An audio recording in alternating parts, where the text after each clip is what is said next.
Hello. So in this video, we're going to talk about the work of Ojibwe poet Wayne Keon, whose work I'm reading out of Native Poetry in Canada. So Keon uses a very distinctive poetic style. He uses basically phonetic spelling for a lot of his work. And this seems to be at least partially inspired by the poet Bill Bissett, to whom Keon wrote an open letter, and that's ANOPUNLETRTUBIL. He spelled Bill Bissett's name right. So, I mean, this gives you sort of an example. I'm trying to angle that. There you go. So this gives you sort of an example of the orthography, if you want the technical term, but the sort of phonetic spelling approach that Keon takes. And one of the things that's really interesting about this is it undercuts the formality of language. And that's really significant, particularly for First Nations, Native American, Inuit, and Métis poets, post-colonial poets, Caribbean poets, because one of the things that is imposed as part of colonialism is the language of the colonial power. And so in Canada, most of Canada, that would be English. In Quebec, that would be French, obviously.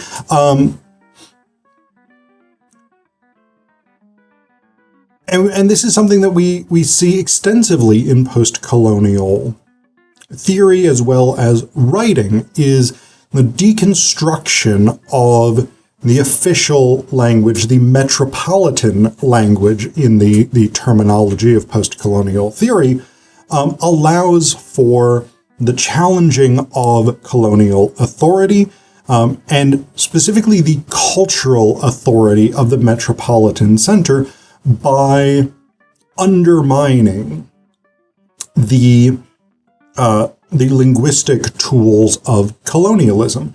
And so Keon is engaged in that project. He uses indigenous imagery and aesthetics and ethics alongside this breaking down of the formal structures of language to challenge the strength and the legitimacy of English as the de facto language of Canada, which has been imposed on as an external force the Indigenous peoples of Canada in place of, and often forcibly replacing, their own Indigenous languages through the residential school system, etc., etc. So I'm going to read you an open letter to Bill Bissett. I'm going to try and read this as accurately as I can, given the phonetics, to try and sort of convey the sound of it. But the phonetics really kind of demand being read on the page. So you definitely lose something, right? So like the first line of this poem is Dear Bill, but it's D-E-E-R, because D-E-E-R and D-E-A-R are pronounced precisely the same way. When I read you the line Dear Bill, you have no inherent reason to think that it is D-E-E-R as opposed to D-E-A-R unless you're reading it on the page, which is actually another really interesting thing to think about with this, because First Nations, Native American, Inuit, and Métis cultures are oral cultures by and large. For the most part, North American indigenous peoples did not develop native writing as a technology. Writing is a technology that was largely imposed on indigenous peoples, or given to indigenous peoples, if you prefer a less violent linguistic choice. And I'm not necessarily convinced that writing is a detrimental technology. I say that as a person with a PhD in English, so that may be somewhat biased, but that's not really the point. The fact that these poems, in order to get their full impact, require the visual component of a written or printed medium, both of which are non-native technologies in North America, is an interesting problem in terms of Keon. If we read Keon's linguistic choices as challenging the authority of English as a metropolitan colonial, settler colonial, in this case, language, then the use of a type of poetry, a style of poetry that requires or necessitates being read in order to get its full impact is an interesting undercutting of that challenge to settler colonial technology. Anyway, here it is, an open letter to Bill Bissett. Dear Bill, I don't think I ever met you, but some people I know did. The reason I'm writing this letter is to tell you that I'm using some of your lines, and I hope you don't turn around and sue me or such, as it is already, and I bought one of your books to pay you back, sort of, so you would know I was making this poem for me, dancing Chinese woman. So thanks a lot and all. Yours truly, W. Keon, January 972, in Toronto and such. And again, a lot of it is very much lost if you can't see this. And I'm not going to hold this close enough that you can really read it. But again, you sort of need that visual element. For instance, the line, and I bought one, ND, space I, space BOT, space ONE. And I bought one is a perfectly reasonable phonetic reading, but that's not what... If you envision that line in your head as I say it verbally, probably what you are envisioning is AND space capital I space BOUGHT space ONE. But that's not what we have here. The only one of those words that's spelled the same in your mind as it is on the page is one, ONE. Bought, I is given lowercase, rather than and we have ND. So again, it is this very much sort of challenging of the way that language works, but it's comprehensible. We can understand it, but it's not grammatically correct. And I put that in quotation marks because I have big problems with the idea of grammatical correctness. And I say that as someone who has taught rhetoric in universities for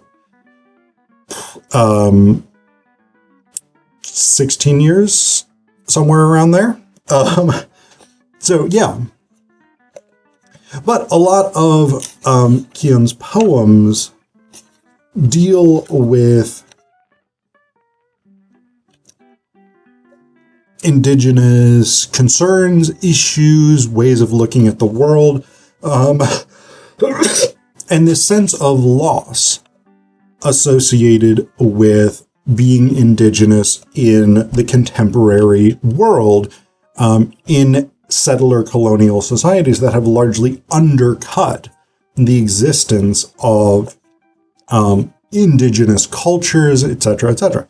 So I'm going to read you some of his poems that deal with that, with the sense of loss, but also with the sense of how indigenous peoples maintain their cultures. So this one is called The Eye of the Raven. The eye of the raven, black upon black, speck in the face of the sun, flies so high, flies so high, flies so high, and you have been tricked, for even though I am raven, I am man, And even though I am man, you have been tricked, and I do not fly so high. In the face of the sun and the great mystery flies so high, flies so high, flies so high, flies so high. Raven, of course, is a major figure, typically a trickster figure in North American indigenous mythology and storytelling, particularly among Eastern woodland nations, tribes, and bands, including Keon's own Ojibwe. Trickster is a major figure, and so this idea of being tricked and this idea of the poet persona identifying with Raven, but also drawing back from that identification and the question of what it means to fly so high, etc., etc. And I think there's some degree of a sense in which the trick comes in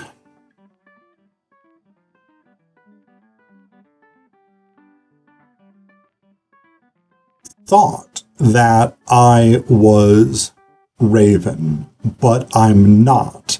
And I mean that in sort of a broader way than the sort of simple, stupid way that I just said that, which sounds very simple and obvious. But in this sense of,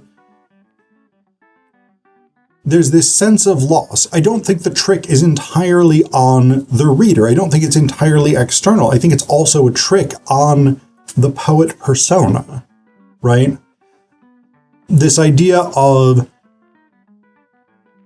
I thought I was Raven. I thought that I was indigenous, but in some way I've lost that identity. That identity has been compromised. And so I act indigenous, but at the same time, I exist within a world that does not allow me to be indigenous while also telling me that I am indigenous, right? And this is one of the binds of settler colonialism, right? Is settler colonialism classifies indigenous people and says, you are indigenous, you are therefore lesser than and external to the power structures of settler colonialism. And yet, at the same time, settler colonialism attacks indigenous culture. It attacks indigenous worldviews, ways of looking at the world and how we should behave ethically within the world, etc., etc. It very much undermines across multiple dimensions what it means to be indigenous. And so there is, I think, this sense of loss. In a way, I think the poem is very, very interesting there because it has this sort of notion of loss, but that loss is a trick played on the reader, settler colonial, presumably reader, but also, I think, on some level, on the poet persona, right? The poet persona can't fly so high because he, she, they is no longer Raven. Their ravenness has been taken away by settler colonialism, even as they continue to be labeled Raven. And we get a maybe more direct sense of this in a couple of other poems that I'm going to read you, this sense of loss and having one's indigenous identity taken away by settler colonialism, but still both trying to maintain it and being labeled as indigenous, regardless of the loss of those cultural elements. So this one is called Smokin' Time. T-H-Y-M-E, time, as in the herb, the plant, rather than T-I-M-E.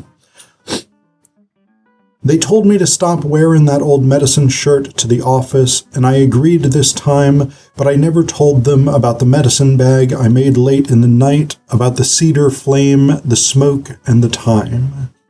And so again, there is this sort of sense of being institutionally deprived of one's identity. They told me to stop.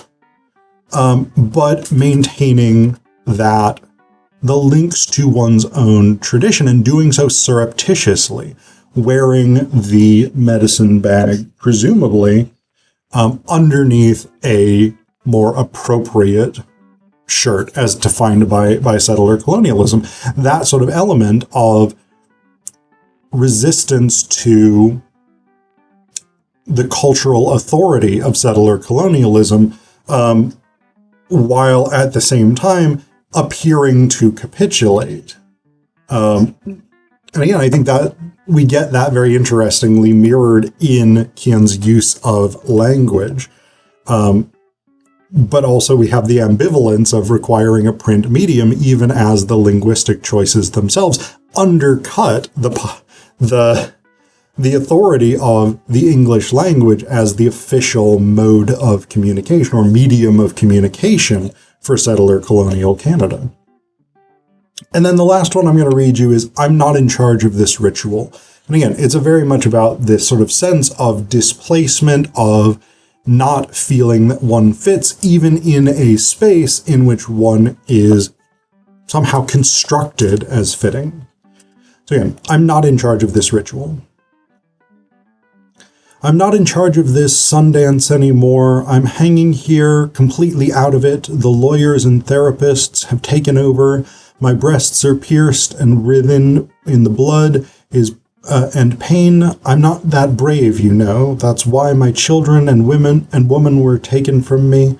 That's why I'm taking it alone again.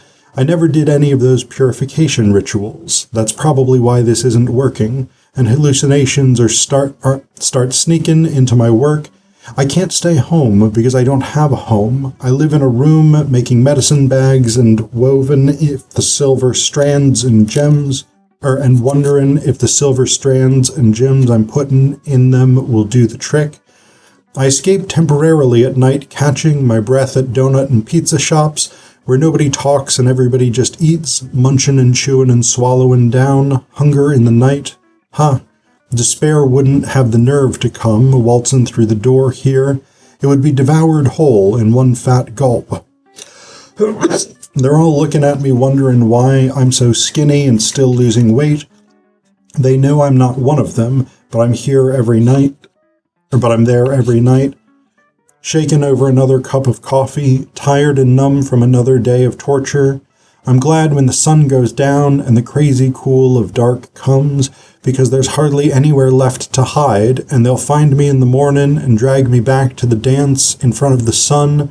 I wish I knew how long this was going to take, but there's always tonight, and there's always Linda waiting in the night with smoky topaz eyes and smoking lips and thighs, pressed like a gem from the earth into mine, but even she's started locking her door at night.